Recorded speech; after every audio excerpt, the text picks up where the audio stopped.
जम्मू कश्मीर की महत्वपूर्ण धारा 370 हटाने वाले और इलेक्टोरल बॉन्ड को सीमित कराने वाले भारत के चीफ जस्टिस बी.आर. गवई के ऊपर जूता फेंकने की कोशिश की गई।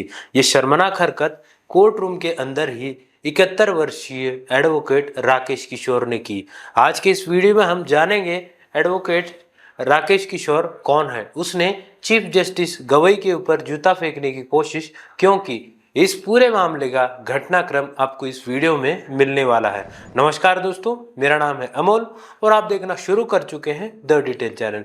किसी भी जटिल विषय को आसान भाषा में समझने के लिए द डिटेल चैनल को सब्सक्राइब करें। चीफ जस्टिस भूषण रामकृष्ण गवई 24 नवंबर 1960 को महाराष्ट्र के अमरावती में जन्मे। वे भारत के पहले बौद्ध समुदाय के व्यक्ति हैं जो चीफ जस्टिस बने हैं। उनके पिता आर.एस. गवई रिपब्लिकन पार्टी से जुड़े एक प्रमुख अम्बेडकरवादी नेता थे। वे महाराष्ट्र विधानसभा के सदस्य रहे और बाद में बिहार, सिक्किम और केरल के राज्यपाल बने। न्यायमूर्ति गवई ने नागपुर यूनिवर्सिटी से लॉ की डिग्री ली और 16 मार्च 1985 को एक एडवोकेट के रूप में नामांकन कराया। अपने करियर के दौरान उन्होंने कई ऐतिहासिक फैसलों में योगदान दिया है। अनुच्छेद 370 को निरस्त करने और इलेक्टोरल बॉन्ड योजना को रद्द करने का फैसला उन्होंने ही सुनाया था। वे कई राजनीतिक रूप से संवेदनशील मामलों में शामिल रह चुके हैं। 2024 में दिल्ली के पूर्व उप मुख्यमंत्री मनीष सिसोदिया को 17 महीने की कैद के बाद जमानत उन्होंने ही दी थी। जस्टिस गवई अब तक सुप्रीम कोर्ट में लगभग 700 बेंचों का हिस्सा रह चुके हैं। अब इसके बाद जस्टिस गवई पर जूता फेंकने वाली वारदात कब और कैसे हुई, इस पर प्रकाश डालते हैं।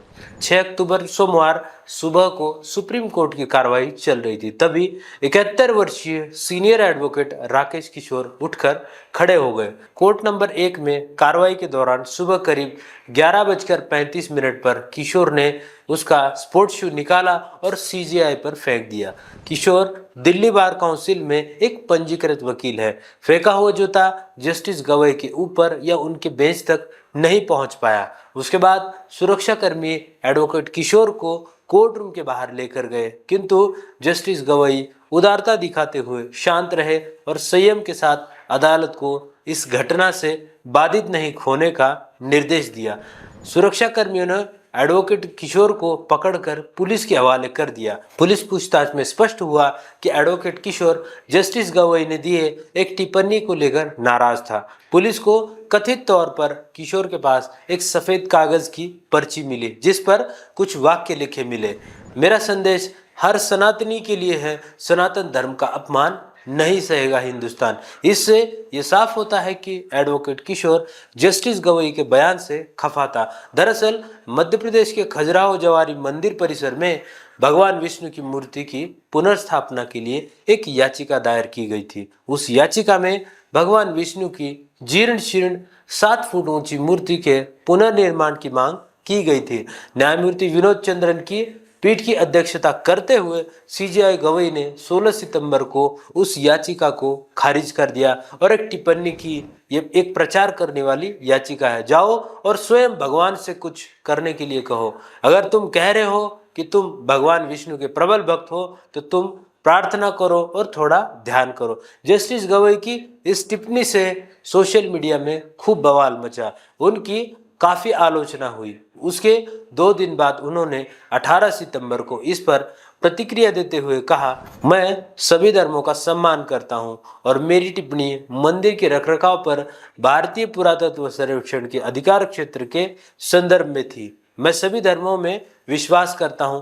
जूता फेंकने वाले एडवोकेट किशोर के ऊपर कार्रवाई करते हुए बार काउंसिल ने तुरंत वकालत लाइसेंस निलंबित कर दिया है। सुप्रीम कोर्ट में देश के मुख्य न्यायाधीश पर जूता फेंकने की कोशिश ये सिर्फ एक कोर्ट रूम घटना नहीं है, बल्कि हमारे समाज के बढ़ते असहिष्णु माहौल का संकेत है। Justice B R. गवई की टिप्पणी, जाओ और भगवान से खुद कुछ करने को कहो, ये कई लोगों को व्यंग्यात्मक लगी, पर असल में न्यायपालिका की तटस्थता और संविधान की सेक्युलर भावना का हिस्सा थी।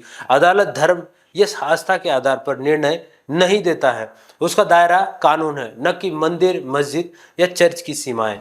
एडवोकेट किशोर की हरकत दिखाती है कि देश में धर्म बनाम न्याय की बहस कितनी संवेदनशील हो चुकी है। सोशल मीडिया के दौर में किसी भी बयान को तोड़ मरोड़ कर फैलाना आसान है और यही भावनात्मक उबाल कभी कभी हिंसा में बदल जाता है। एक सीनियर वकील का कोर्ट में ऐसा कदम उठाना बताता है कि शिक्षित तबका भी भावनात्मक और ध्रुवीकरण से अछूता नहीं है। फिर भी इस पूरे घटनाक्रम में सबसे उल्लेखनीय पहलू रहा है सीजेई गवई का संयम और उदारता। उन्होंने कहा कि हम ऐसे व्यक्ति पर कठोर दंड नहीं चाहते हैं जो भावनात्मक रूप से विचलित है। यही एक सच्चे न्यायाधीश की पहचान है, जो न सिर्फ कानून से बल्कि करुणा से भी नेतृत्व करता है। इस घटना के बारे में आपकी क्या राय है, कमेंट में जरूर बताइएगा। वीडियो अगर अच्छा लगा हो तो लाइक और शेयर कीजिए। ऐसे ही नई अपडेट्स जानने के लिए द डिटेल चैनल को सब्सक्राइब करिए।